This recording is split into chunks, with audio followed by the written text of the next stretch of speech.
want to tell you about an existing experiment, and it was not created to become a model for diaspora, but it is. And I hope you will find in it a model to be replicated in many disciplines and in many countries. Okay. Oops.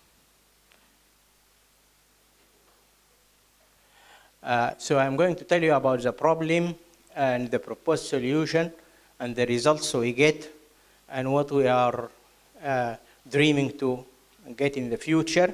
And then I will show you a 4 minutes video which kind of illustrate the result of this experience.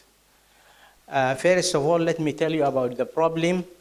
In Sudan, we have, here it says 28 public universities. Now there are 32 public universities, and there are 12 private universities, and about 100 now small colleges. Now each of these colleges or universities, whether public or private, have one kind of computer subject being taught, either computer science or information technology, software engineering, networking, and so on. And it is a requirement by the Ministry of Higher Education that each program must be led by at least one PhD holder, which is a modest requirement. Therefore, we have a very big deficiency in people with PhDs. Also given the brain drain in the Sudan, similar to many countries, whereby anybody who has this qualification migrates from Sudan. And the other alternative, and also there are not many people, many professors who can supervise a PhD in these disciplines. Some people resort to going abroad to do this. It is very expensive for Sudanese families to do this. Also, there are many Sudanese who are tied by social conditions or otherwise, like girls who are married or those who have children. It becomes very difficult for them. They hold master's degree, but they cannot continue in higher education without a PhD. So we want affordable education and qualified supervisors to do this. Therefore, the objective of this program is to enable lecturers, that is people lecturing in Sudan is somebody who has a master's degree in the subject, lecturers who hold master's degree to obtain PhD in computer science and information technology in the country, and he should do current research problems. Okay, he can come with me and do a PhD. Alhamdulillah, 30 people have done it, but it's not granted that it's current research because you want somebody focusing on a certain area and working on it up to date. Okay, and this is scarce in our country, under qualified supervisor and at an affordable cost. So what we did is that we have a call for supervisors. We said, okay, the internet is covering the whole world. So why not make use of the resources of the international resources? So we have the call for supervisors. So we brought supervisors from all over the world, as you will see in the statistics, from Australia, from United States, Canada, UK, Germany, and so on. And we are using a system called WebEx, which is much better than Skype. In other words, students can talk to each other, they can talk to their supervisors, they can chat, everything is recorded, and so on. You get picture, you get video, you get audio, and so on. And the examinations, every evaluation is conducted face-to-face. In other words, they have to come to Sudan for their examinations. We have to see the person, we examine him, okay? Probably this is a bit conservative, but we want to get credible results. We make sure that these people are the real people doing the thing. Oops, I am sorry, huh?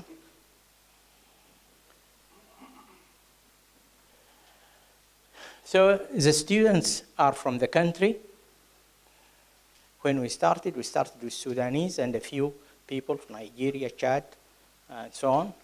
But alhamdulillah now, for example, this year, we have 6 lecturers from University of Gondar in Ethiopia. They are with us, okay? Now this program is 6 years old. We have taken batch 6. We did not talk about it before because we were worried that the experience or the trial or the experiment may be killed in its infancy. So we waited until we graduated.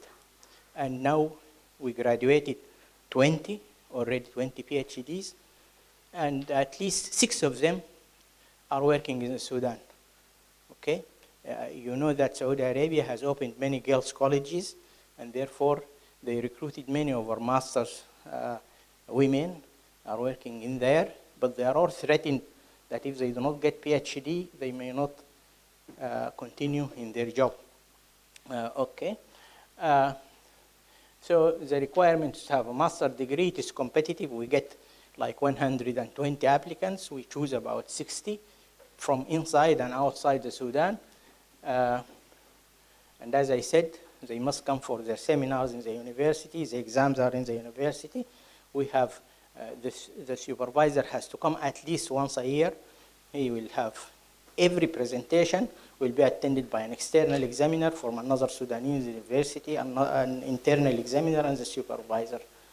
So the distribution of students until 2015, 2016 is not included here. You see we have a total of 95 males and a total of 113 females. There are from Egypt and Nigeria and so on. These are not Sudanese, but the ones from Saudi Arabia are mainly, as you see, they are mainly 45 Sudanese girls from Saudi Arabia who are lecturers there. They are enrolling. This current batch 6, we have 37 lecturers from Sudanese universities, private and public, who are in the program, and then the others are engineers or in companies and so on. The professors, as I said, from all over the world, and we are the only university in the world where the students sit like as you are sitting, and we parade the supervisors. Every supervisor comes and introduces his area of research, and then the student will choose 2 for semester 2, and then if he passes the 2 subjects with that supervisor, then he chooses one of them as a supervisor. We book a hotel, the students come, the supervisors come, and every day we introduce 2 supervisors, and the students sit with him, are you going to do this, and what is the use of this, and so on, with the 12 supervisors, and finally each student chooses 2. Okay.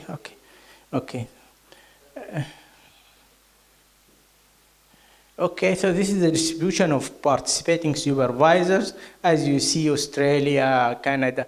You see, most of these are diaspora, but they were not recruited. They did not join as diasporas. They joined as professors from this university. Most of them, we prefer actually associate professors because they want to publish. They have more time for our students.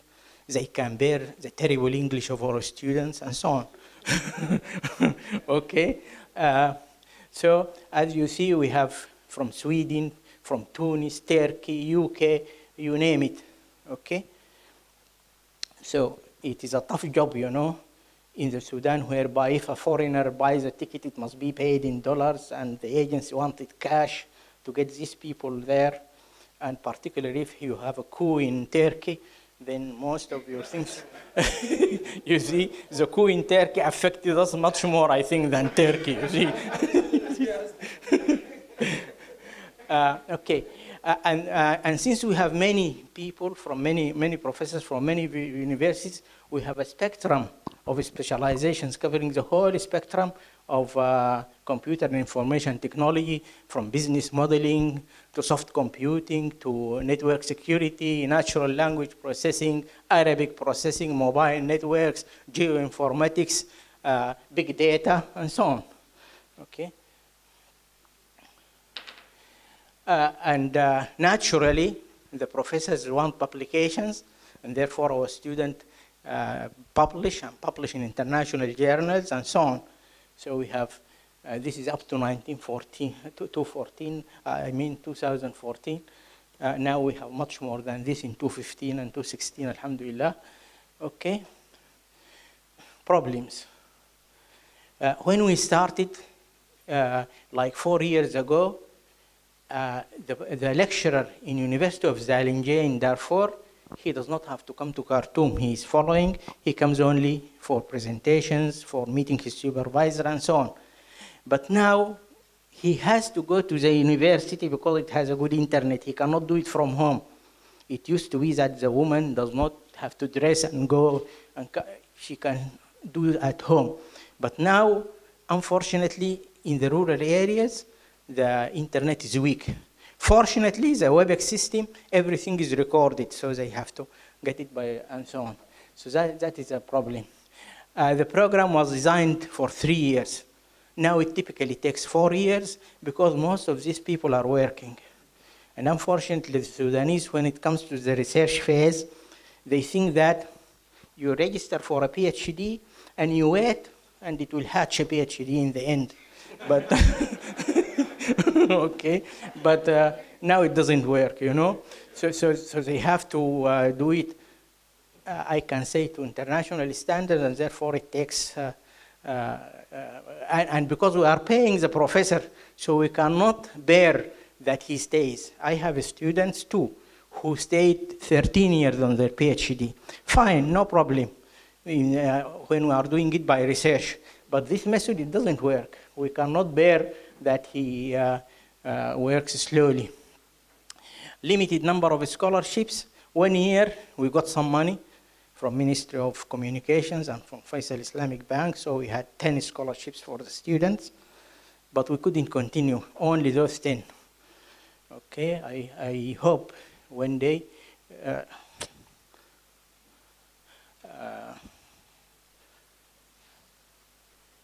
the way forward, we want money to fund the participation of our students in international conferences. These are PhD students, and it is their right to go and present their research. Okay, now those sponsored by some agencies can do it, the others cannot afford to do it.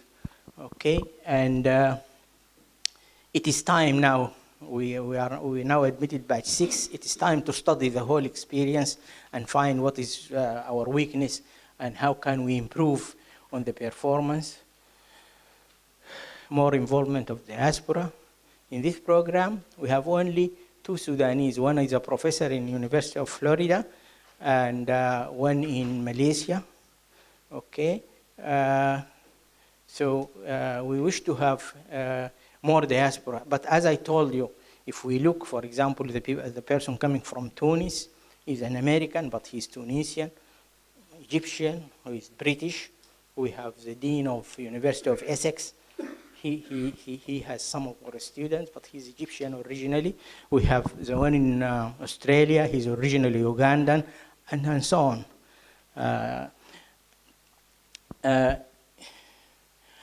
This is not the end of our aspirations.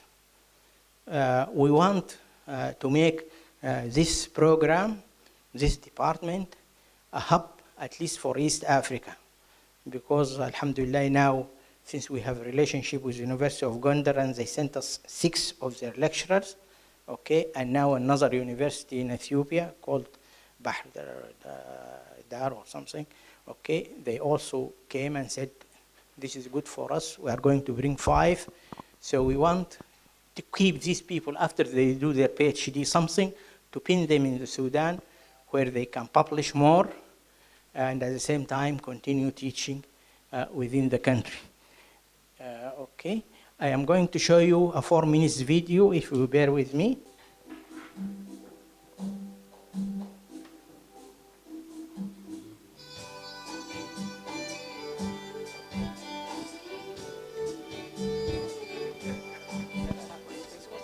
My name is Imam Mohamed Currently, I'm a lecturer at the Faculty of Mathematical Sciences, University of Khartoum, Sudan. Here is my PhD successful story. I received PhD in 1992 and MCC in 2001 in computer science from University of Khartoum. I tried to start PhD research more than once, but unfortunately it stopped because of responsibilities of being a working woman and a mother. In addition, the difficulty of going abroad due to the family ties in the Sudan. I spent 10 years after MSCC teaching various computer science undergraduate courses. Some of the boys I taught finished their PhDs abroad and became my bosses. As a normal person, I started searching about how I complete my study by researching about PhD. We have a lot of universities in Sudan. I went maybe 3 or 4 without mentioning namings. They always told me, you have to go and search for the supervisor first, and then bring it back. Then the supervisor went. They say they are busy. They don't have time for me. So I feel so bad. I traveled out of Sudan. My plan that I will do my PhD in a different country by different way. 2 years back, I heard from one of my friends there's a PhD program in Sudan University. Fortunately, Sudan University for Science and Technology started this PhD program. Many professors from around the world have contributed to the program using advanced ICT tools, and this is one of the reasons why I joined the program. So I start 1 year, heard some good news about the program. I hear that it's very good, the lecture is good, the way of making doing WebEx and studying online, how to take their exams, how they're preparing, bringing supervisor or PhD from other universities outside of Sudan. So finally I decided to come and register. I came 6 or 5 months back. I registered. Alhamdulillah, in Sudan University. They accept me as a student for batch 4.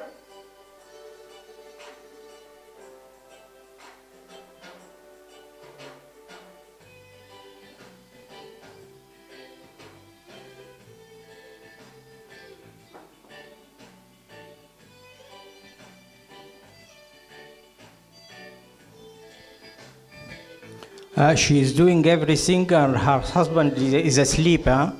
Yeah. The program was started in March 2010 with courses in 3 semesters.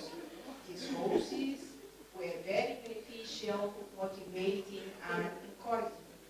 After completing these courses successfully, I started my research under the topic with the title Credit Scoring Using Data Mining Classification Techniques. Application to Sudanese banks. Lastly, this story is ended successfully, and I was awarded the PhD degree in computer science in July 2014. I have now applied for the promotion to the status of assistant professors. Thanks a lot for all the people in Sudan University for giving us this big and great opportunity. And this is not will be only my story. And you'll find hundreds of people in Sudan, they face the same problem which I already faced.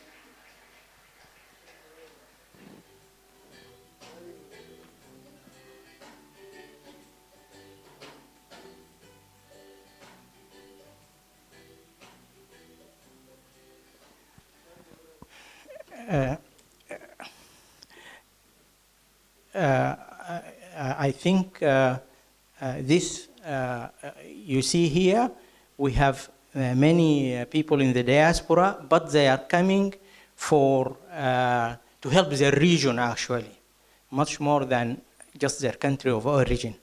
And also, the professors are motivated in the sense that some of them are coming for venture, some are coming to get publications, research, and so on. So there is an incentive